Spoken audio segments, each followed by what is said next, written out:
Dear respected elders and honorable brothers, moving on with our last week's topic regarding the Ibadur Rahman and their beautiful qualities that Allah subhanahu wa ta'ala has mentioned. So Allah ta'ala mentions, وَمَنْ تَابَ وَعَمِلَ صَالِحًا, a person who makes tawbah from all sins, all wrong. And we mentioned a few aspects last week, that in the year 2022 we should make a resolution of tawbah. It comes in a hadith, كُلُّ بَنِي آدَمَ خَطَّاءٌ, every son of Adam will fall into sin. Somewhere, somehow, shaitan is there to grab him, grasp him, trick him. وَخَيْرُ الْخَطَّائِينَ التَّوَّابُونَ, but the best of them, of the sinners, are the ones who turn to Allah subhanahu wa ta'ala. They make tawbah. So وَمَنْ تَابَ, a person who makes tawbah. Thereafter, وَعَمِلَ الصَّالِحًا, and then he does good deeds. فَإِنَّهُ يَتُوبُ إِلَى اللَّهِ مَتَابًا, and then he turns to Allah subhanahu wa ta'ala only and solely. Meaning that now only Allah is his goal. He's not there to please anyone else. We do not have to please our communities, our societies, if they are telling us to do something wrong. We do not have to please our friends, our mates. Peer pressure is a big thing. Peer pressure, it starts from the young age.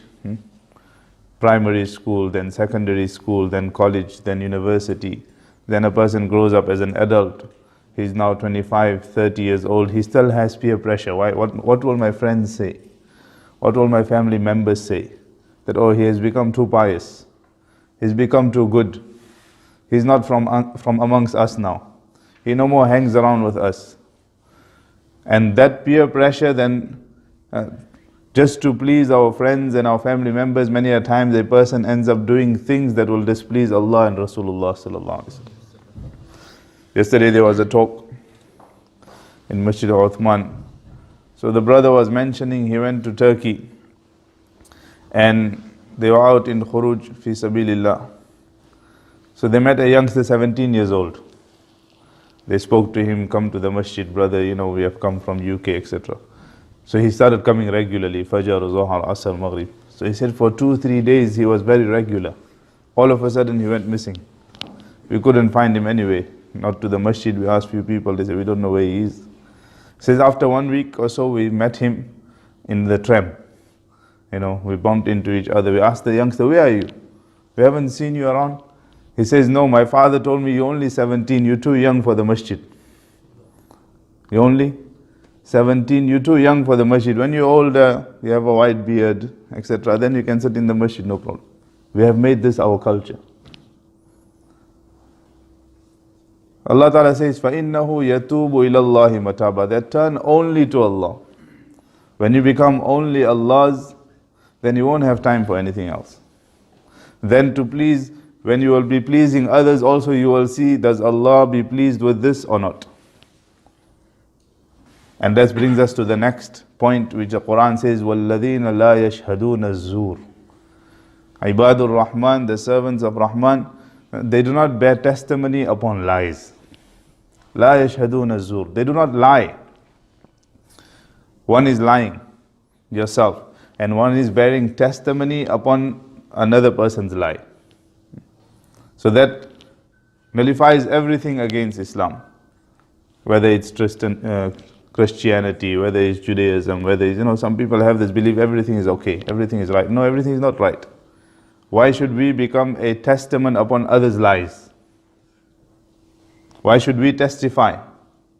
La yashhaduna az-zur, it is only Allah, only the oneness of Allah. And they themselves do not lie.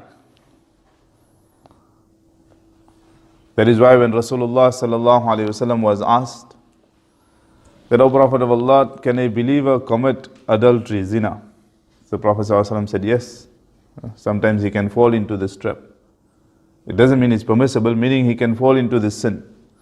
Can a believer steal?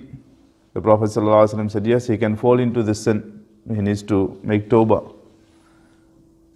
Then he asked few more other things. Then he asked, O Prophet of Allah, can a believer lie? So the person, the Sahabi that was asking, thought if the Prophet ﷺ said, yes, this is also possible, this is also possible. For lying also he'll say it's possible. The Prophet ﷺ said, no, no, no. A believer cannot lie. A mu'min will never lie. Once Rasulullah ﷺ was reclining and he was advising the Sahaba radiallahu anhum, then he sat up. And then he said, Ala wa qawl az-zur, Ala wa qawl az-zur, Ala wa qawl az-zur. What does it mean? That beware, save yourself from lies. Save yourself from false claims. Save yourself from false testament. Sometimes the product, we know this product is not good. We know 100% that this is not worth selling, but yet we will market it in such a way that as if we are selling gold. Person uses the car for 5, 6 years, now the car is old. The gearbox is not working as well. And then there's engine faults as well. He'll cover all those faults and he'll sell it. No brother, I guarantee you there's no problem with this car. You can use it for 2 years, 3 years, your granddad can drive it also, no problem. You drive it down the road and the car is gone. And then the blame comes on you. Well, I sold it as seen. It was sold as seen, brother, I can't pay you back. This is zur. This is lies. And unfortunately, we as the Muslim community are trapped into this. Shaitan has gripped us from all sides. Once Rasulullah ﷺ was passing by in the marketplace and he seen a person selling wheat or rice. So the Prophet ﷺ seen that he's put all the dried wheat on top. So the Prophet ﷺ put his hand deep into the sack, into the bag, and took out all the wet ones. So the Prophet ﷺ asked him, what is this? What are you selling? Are you deceiving people? Are you lying to people about what you are selling? Why didn't you turn it around and put all the good products at the bottom and put the non-good products on top? Once our teacher, he went to visit one brother. So he took his car for a car wash. So he asked him, I haven't seen you washing your car in a long time. Why are you washing it today? He says, no, I'm selling it. He said, oh, so because you're selling it now, you're giving it a good shine. So he was just joking with him. But then in class, he was telling us, he says, sometimes what they would do is they would give the tires a good shine. Yeah. And even the engine will be washed. So when a person opens the engine, he sees it's spick and span, clean. You can't see any leaks anyway. So a simple layman like me who doesn't know anything about cars would go and be like, this is a very nice car. And then we end up covering all the other faults over it. He says, this is zur. I don't say don't wash your cars. Obviously we have to wash our cars. We have to present our products in the good way. But if the product has a fault in it, mention it. Ibn Kharash, rahmatullah alayh, was a pious man of his time, at the time of Hajjaj bin Yusuf. It was known in the entire area that this person never lies. He never had spoken a lie, whether it went against himself or others. So at that time there was a war waged against Hajjaj bin Yusuf, and we all know the history of Hajjaj bin Yusuf. He was an oppressor, an open oppressor. Although Hajjaj bin Yusuf used to recite one Quran every night in Tahajjud Salah. So he had piety in him as well. But because he assassinated a lot of pious people, historians have labeled him as an open oppressor. We leave his affair between him and Allah subhanahu wa ta'ala. The nuqat that is in our Quran, the Fatha, Dhamma, Kasra, Zabar, Zer, Pesh, it was the initiation of Hajjaj bin Yusuf to make Quran easy for the non-Arabs. He got the scholars together and he says, make the Quran easy for the non-Arabs because they are reading it wrong. So then they came up with this, that Fatha means a, and Kasra means e, and Dhamma means u. So all that reward is also going to him. Nevertheless, we leave his affair with Allah. So a war was waged against him. Nevertheless, He won the battle. The opposition were defeated. Ibn Khirash's 2 sons were in the opposition. So they lost. Nevertheless, they hid themselves. They came back home. So Hajjaj bin Yusuf said, I'm looking for the 2 sons of Ibn Khirash. The best way to find them is ask Ibn Khirash himself. Today we will test him, does he lie or not? And they knew that if Hajjaj bin Yusuf finds his opposition, the only sentence he will give is death. So they brought Ibn Khirash into the court. Says, Ibn Khirash, where are your 2 sons? So he said, if I wanted to lie, today would be my day to lie. But my entire life I had refrained from lying because of the word of Rasulullah sallallahu alaihi wasallam. My 2 sons are healthy and they are at home, in my house. So Hajjaj bin Yusuf told his courtiers to go and inquire where they are. So they found out, they said, yes, they are in his house. He's speaking the truth. So Hajjaj told him that because of you speaking the truth today, I forgive you and your sons. I give your 2 sons as a gift to you because of speaking the truth. So sometimes it might go against us, but we have to speak the truth. A person, as a believer, we should compare lies as if we are committing shirk. Because Islam is based upon truth. Sometimes we just lie blatantly and think there's no one to question us, there's no one to ask. Sometimes we lie just to make others laugh. That is also a lie. The Prophet ﷺ says, a person who speaks a lie, a person who speaks falsehood just to make others laugh, that is also counted as lies. It is also counted as zur. Once, in the time of in the recent past in Saharanpur in India, there was a argument between the 2 communities, the Muslim community and the Hindu community, about a piece of land upon which a masjid was built. The Hindu community said this land belongs to us. The Muslim community says no, the masjid is built upon it, this land belongs to us. Anyway, the matter went to the court. And that time, the judges were the British. An Englishman was the judge, because British was ruling. So, the Englishman asked them that, do you all have a neutral person that can decide amongst you two? So they said yes. The Hindus said, there's Mufti Muzaffar Hussain, rahmatullah, a pious man who was present at that time, said if he says that this masjid, this land belongs to the Muslims, we accept. But until he doesn't say that, we will stand upon our argument that this land belongs to us. So the Muslims were happy. They said, our sheikh, has been appointed to make the decision. And obviously he's going to decide in the favor of the Muslims. So he was brought into the court. So this Englishman, the judge asked him that, have you heard the arguments of both sides? He said, yes. He says, what is your opinion? Whose land is this? He says that this land, according to my judgment and according to my research, it belongs to the Hindus, it does not belong to the Muslims, although there is a masjid built upon it. So the Muslims were enraged, they were angry. They said, how did you make a decision against us? They said, I am not allowed to lie. I'm not allowed to give a false testimony. In reality, this was their land. It was the Muslims that had usurped it.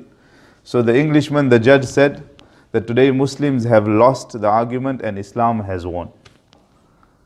Islam has achieved its goal, but Muslims have lost.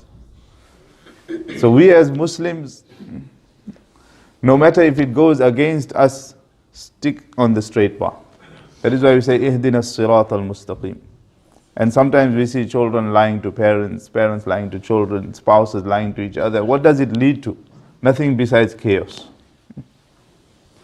Allow our children to tell us the truth. Many a times what happens is we just, have a go at them. Did you do this? You really do this? I'll break your legs, I'll break your hands, I'll break your... So the next time what he will do, he'll manipulate the words. He'll be like, no, my dad, I can't tell him the truth. Allow them to tell the truth and then deal with it amicably.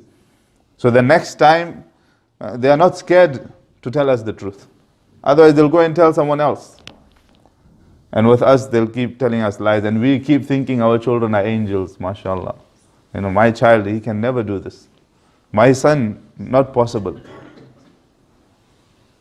So allow the truth, encourage truth. We might get angry for some time, but later on call the child. Call your son, call your daughter and said, look, you have spoken the truth.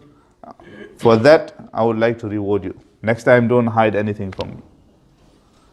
And in business also, we should try as much as we can. I'll end off with one more incident. Once, this was also in India. You get pickpocketing.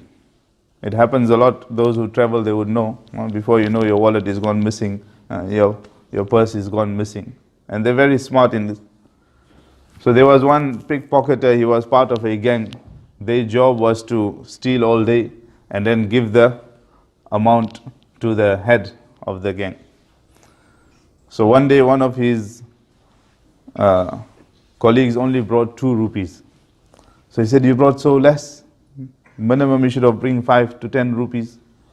He said, no, today I picked a pocket of an Englishman, a Christian, and I had a lot of rupees, a lot of money. But while walking, a thought came to my mind. So what was that thought?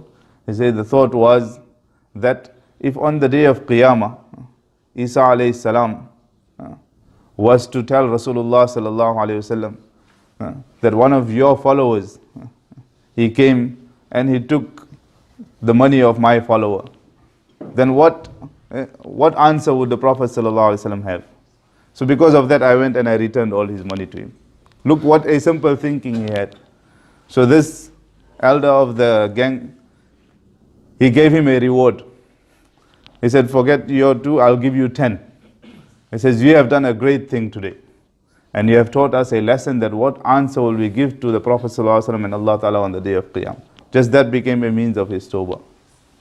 And we all know the famous incident of Shaykh Abdul Qadir Jilani rahmatullah alayhi. As a young boy, his mother tells him, oh my son, you are going on this journey of learning knowledge. Never speak a lie. Sometimes what happens is we teach our children to lie. Someone knocks on the door, tell them dad is not here. Especially the Jamaat Satis, we get this all the time. My husband is not here, my dad is not here, or he's gone somewhere. In madrasa we get this. We get an email in madrasa saying, me and my son, I won't take names, and obviously this happens everywhere. Me and my son, we are not well, visiting this hospital or this doctor or so and so appointment. And then on the WhatsApp status, you see them in some birthday party. So sometimes we don't even know how to cover up our lies. When the child comes back the next day, we ask them, how was the party? They say, oh, Maulana, it was so nice. How did you know? I say, don't worry how we know, but we know. So we're teaching our children to lie. Or just tell them at school this happened. Just tell them this happened. So when they grow up, they think it's normal. It's normal to lie. It's not normal to lie. وَالَّذِينَ لَا يَشْهَدُونَ الزُّورِ The Ibad Rahman are the ones who, they do not bear testimony upon lies, nor do they lie themselves. And the Prophet ﷺ said, الصِّدْقُ يُنْجِي وَالْكَذِبُ يُهْلِكُ That the end result of speaking the truth, it will show you a road to success. وَالْكَذِبُ يُهْلِكُ And when a person constantly lies, it destroys him. It destroys him in this world and in the hereafter. May Allah Ta'ala give me, you and one and all the ability. The incident of Shaykh Abdul Qadir Jilani remained. Inshallah we'll continue next time. Subhanallah wa bihamdihi subhanallah.